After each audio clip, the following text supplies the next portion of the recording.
Hello everyone.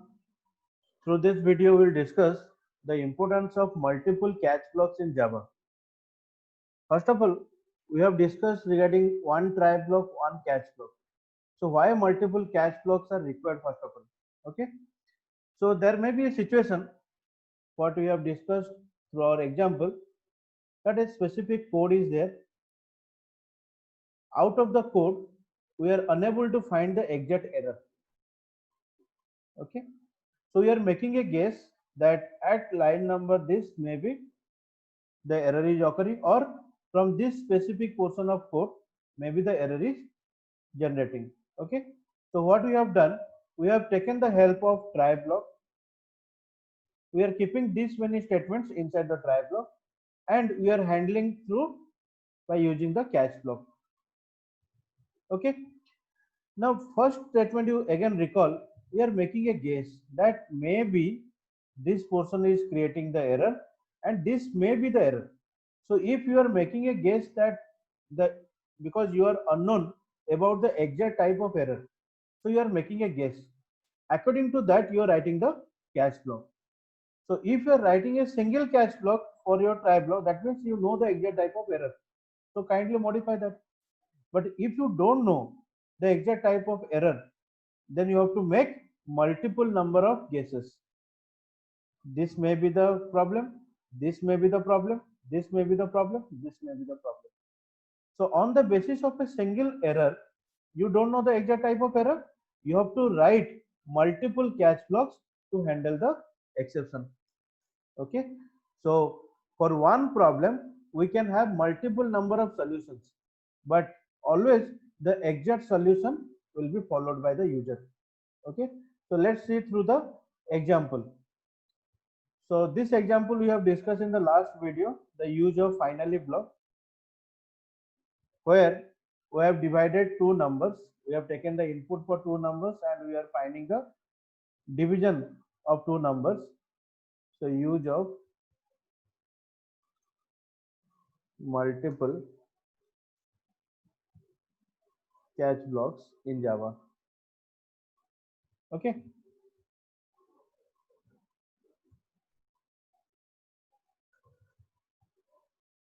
Done.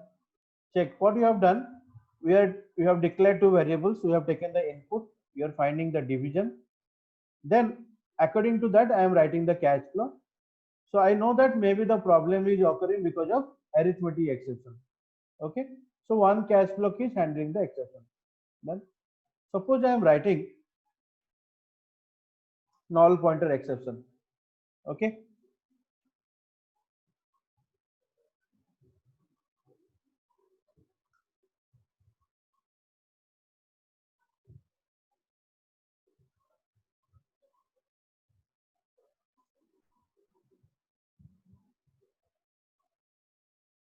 I am catching with null pointer exception. Okay, so what will happen?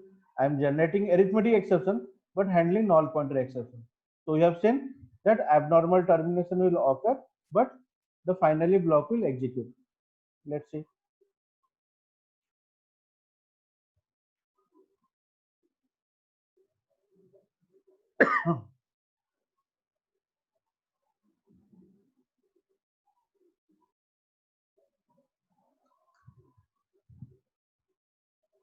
Compiled. I am providing the value.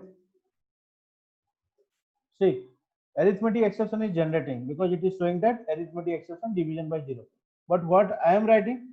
I am writing null pointer exception inside the catch block. So that means I have made a wrong guess to handle the exception. Okay. So finally block is executing and my catch block is not executing. So what I'll do, I'll write more than one catch block.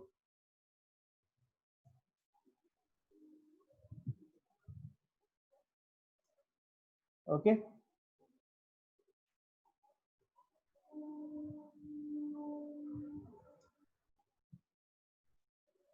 Yes.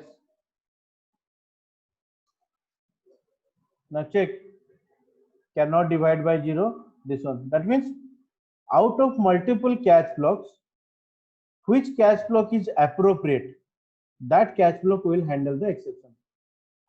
Okay, even if you are having multiple number of catch block, but only one catch block will execute, which will be appropriate to the generated exception here.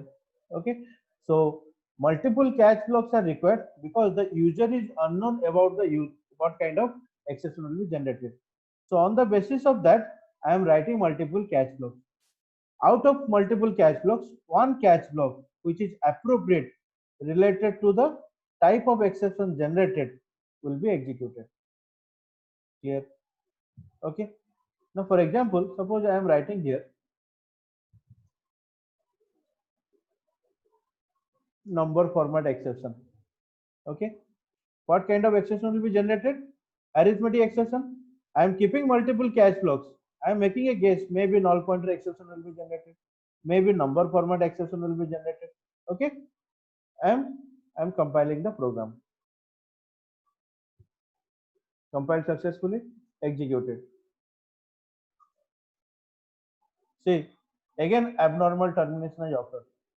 How I will know that whether the program is terminating abnormal or not? These statements, program over and hello, I am outside the try block, will be executed if the catch block will execute or the normal termination will occur. But here I am not getting that output. Finally, block will execute because even if exception is handled or not generated, finally block will definitely execute inside the program. But after writing multiple catch block, still abnormal termination has occurred. Okay, so if I want, I'll write down one more catch block with arithmetic exception.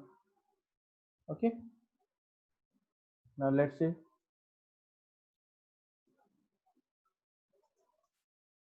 Check again. The catch block is handling the exception. Done. Finally, block is executing and the rest of the code. So normal flow of execution again happened. So one try block can have multiple number of catch blocks because multiple number of errors can also be generated. How I'll know that? Let's check.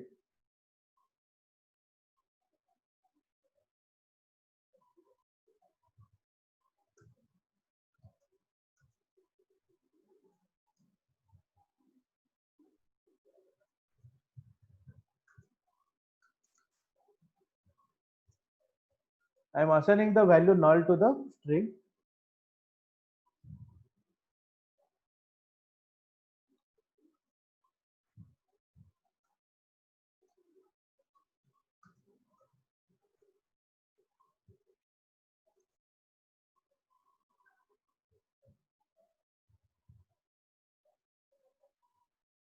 Okay, so I'm calling the length method to find the length of the string. Clear? Before generating the exception, let's I'm giving a string.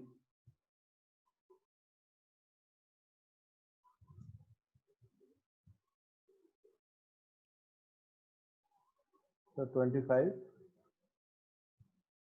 and 5. So here exception is not generated. Clear? So result is 5. So normal length of string is also 5.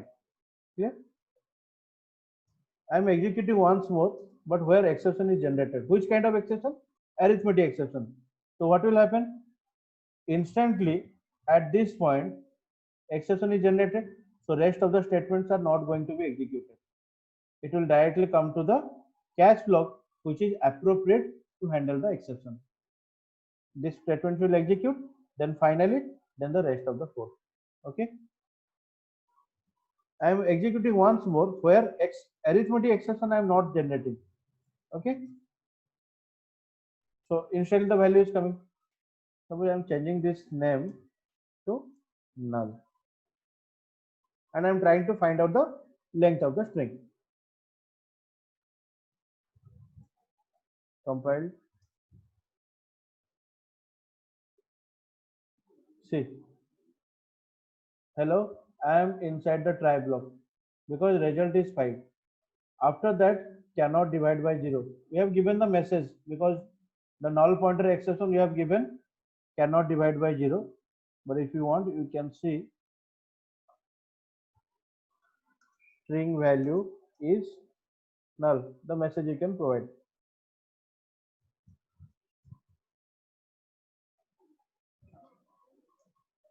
Okay. So 15, 5, check. Result is 3. Hello, I am inside the try block. String value is null. Why this statement have come? Because you are finding the length of the string after assigning the value null. So instantly exception is generated and the corresponding catch block null pointer exception is going to handle that one. Okay.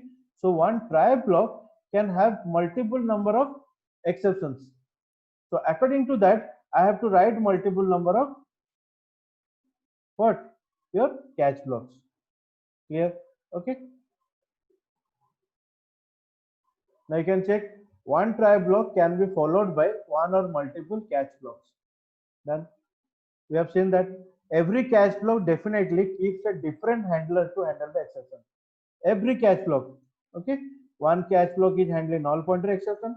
Another catch block is handling number format exception. Another one is keeping arithmetic exception. Okay. At a time, only one exception occurs. First exception is generated, arithmetic, the rest of the exception will not going to be generated. And at a time, only one catch block gets executed, the corresponding one. And it will be must be ordered from most specific to most general. What is the meaning of this statement? We'll see. Here, through generic catch block. What is the use of generic catch block? Now you can see the Java software people, they know that you will make guess. Error will occur, and according to the exception you have to write the catch blocks. Okay, as you are making guess, so your if your guess is very limited, so you will write down multiple number of catch blocks with exact one for arithmetic, one for null pointer, one for number format. But suppose one problem has occurred because of array index out of bound, but you have not written that.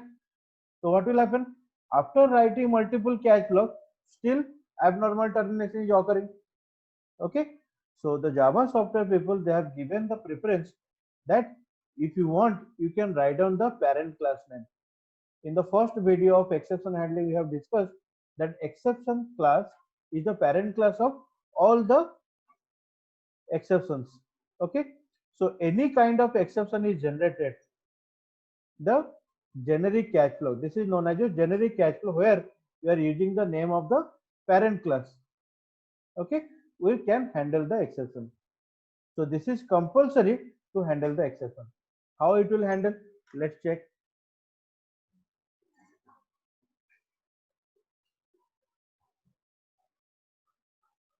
Suppose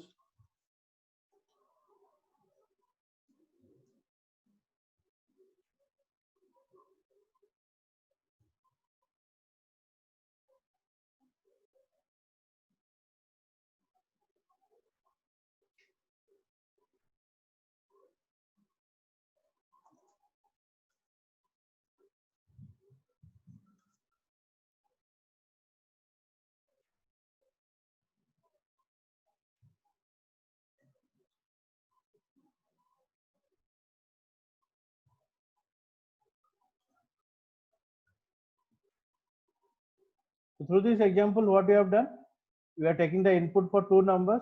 We are finding the division. Okay, I have assigned one string Sri to the str variable. I am finding the length. Then I am assigning three values 1, 3, 5 to array, where the array length is 3, obviously, but I am accessing to the index 5, means sixth value, which is beyond the size of the array. Okay. So to avoid the exception of arithmetic, we have written arithmetic exception. To avoid for null pointer exception, we have written that. But here for array index out of bound, we have not written. Clear? Now let's check what will happen. Compiled, execution. Now check. Result is 2. I am inside the try block. Length of string is 5. Done. Finally block. Then after that, abnormal termination has occurred because of array index out of bound exception. Index 5 out of bounds for length 3. Clear? So the detailed message is coming, but abnormal termination has occurred. How I'll know? Because this program over and hello, I am outside the try block. The rest of the code are not being executed. Okay. So after writing multiple number of catch block, still I am facing the same problem of exception handling. So what the Java software people have given the idea, you can use the parent class name. Okay, exception ob.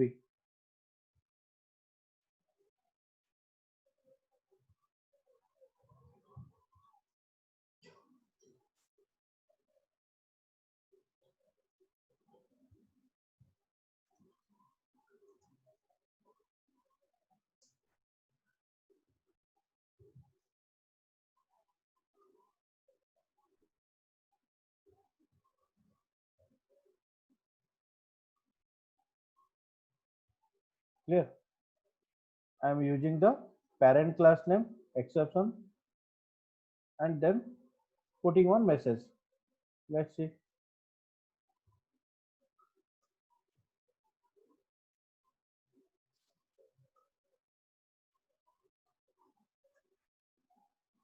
Check. First 25 5, so not no exception is generated regarding arithmetic exception. Then I have given the string value, so no string exception will be generated. But whenever array operation I am doing, instantly exception is generated and the generic catch block is handling. Okay, so it is showing about the error. Whenever I am printing the value of the object, it is showing that array index out of bound exception because of 5 is out of boundary of length 3. Okay, and then the rest of the codes will be executed. Clear? So when none of the catch block can handle the exception, the generic catch block can handle the exception. Now the question will come, if generic catch flow can handle any kind of exception, then why I am writing all these statements, all the class catch block?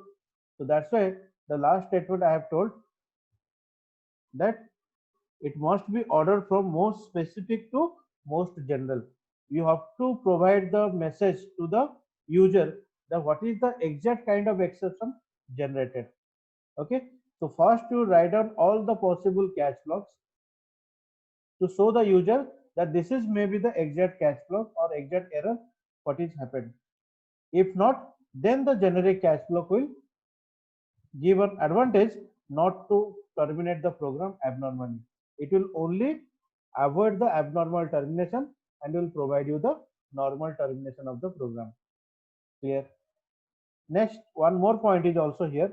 Let me write down the catch block or the generic catch block ahead. Okay. Now let's see what will happen. No, exception has already been caught, exception already been caught, arithmetic exception already been. So that means this exception can handle all the exception, so this is redundant, so you cannot write. Okay. Okay, let me write after or before the last catch block. What is the last one? Arithmetic exception reduced to 1, but exception arithmetic has already been caught. Why? Because I have written the generic catch block above or one of the catch block. Clear? Which is not allowed. That means the generic catch block should be the last statement. That's why it is written. It must be ordered from most specific to most general. So this is the generalized one or generic catch block. It should be the last one. It cannot be placed before any catch block, because first you have to catch the specific catch blocks, then the generic catch block. Clear? So this is what the use of generic catch block. Now coming for nested try catch block. What is the use of nested try catch block? So it is used when a part of the code may cause one error and the complete code cause another error. Okay, so that means one set of try catch block is present and inside another try block. So inside the program, if I'll modify the same code, how to do that.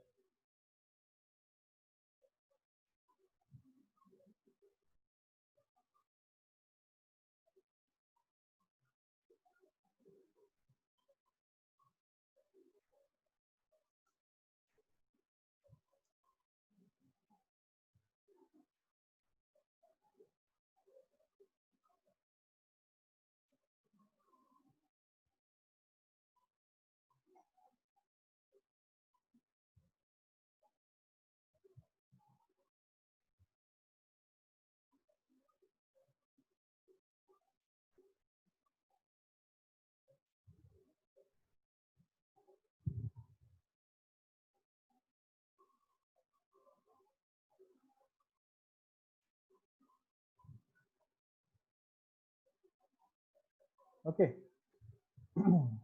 So in this is the outer try block.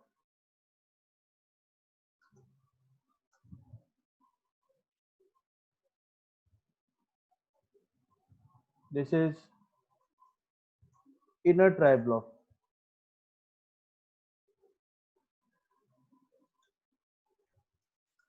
This is inner catch block.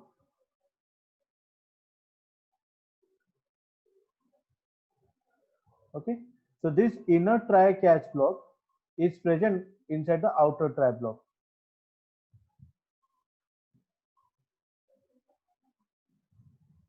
This is you can consider as outer try block.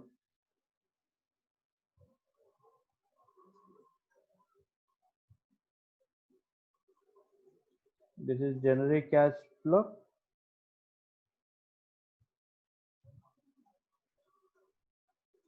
as well as outer catch block. Yeah.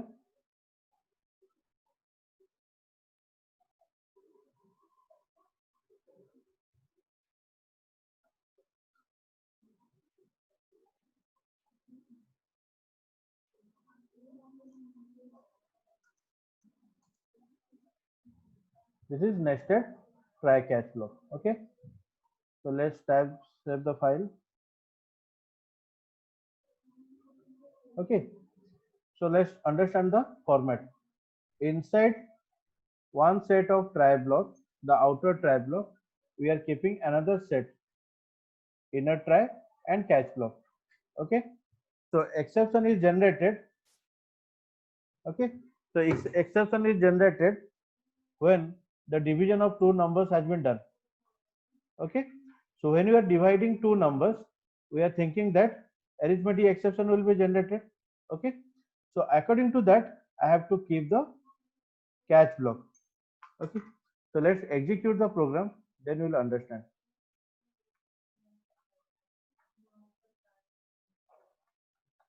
Let's say I'm not keeping the generic catch block. Okay.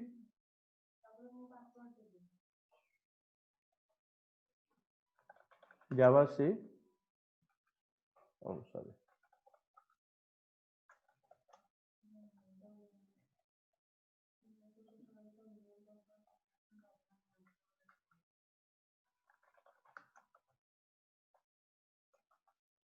Done. So 25 and 0. See, finally block has been executed and arithmetic exception is generated, but program is terminated abnormally. Why? That means arithmetic exception is still here, one catch block, but unable to handle. Why? So this is the inner catch block. If any exception is generated in the outer try block, the outer catch block is only responsible to handle that one.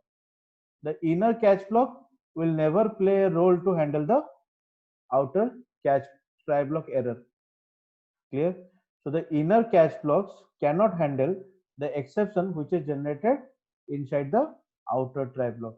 Okay, you have to rely on the catch blocks which are present inside outside the try block. Clear? So let me modify the code. I am bringing the arithmetic exception outside. Okay.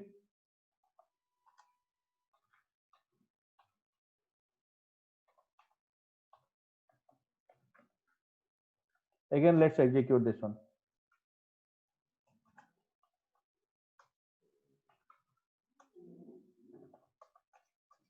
Now check, the exception is handled and program is terminated normally. Clear? So the conclusion we can draw from this, any exception which is generated from the outer try block, the outer catch block is only responsible to handle the exception. Clear? Okay, done.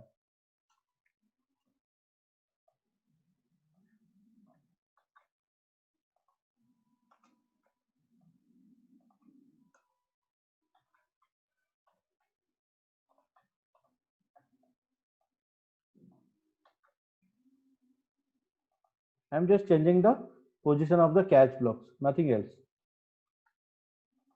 Because we know that, I'll write down null here. Clear? Knowingly, I'm generating the exception for what? Null pointer exception. Okay. So let me check.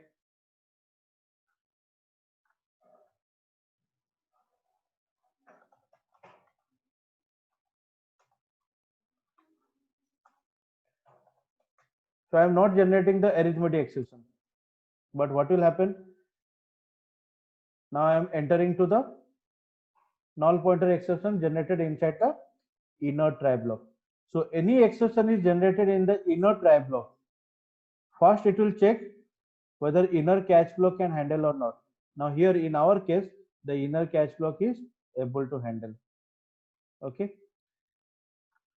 So our program is terminated normally. Then once again, let's execute.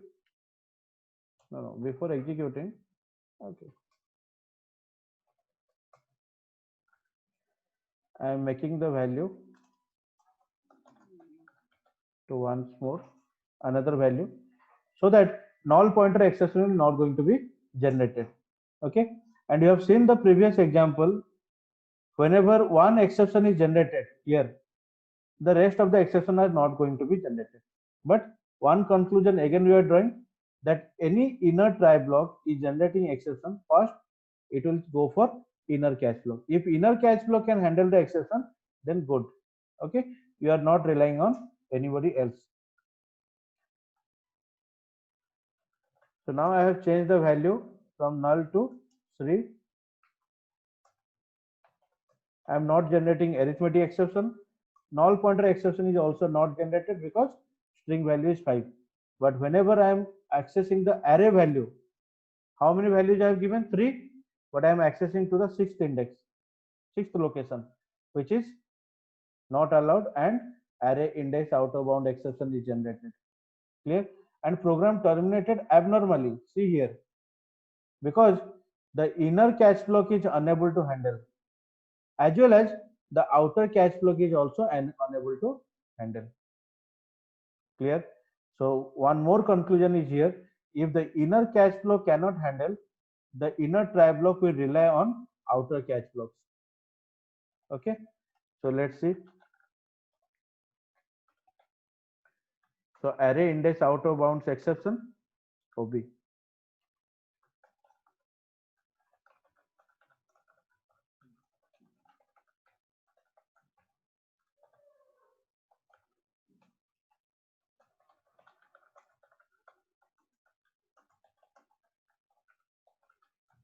Array index out of boundary. If you want to print the details, you print the object. Okay. So that means exception will be generated inside the inner try block. First we'll check whether inner catch block can handle or not. Then we are relying on outer catch blocks. So let's check whether outer catch block can provide the solution to the inner try block or not.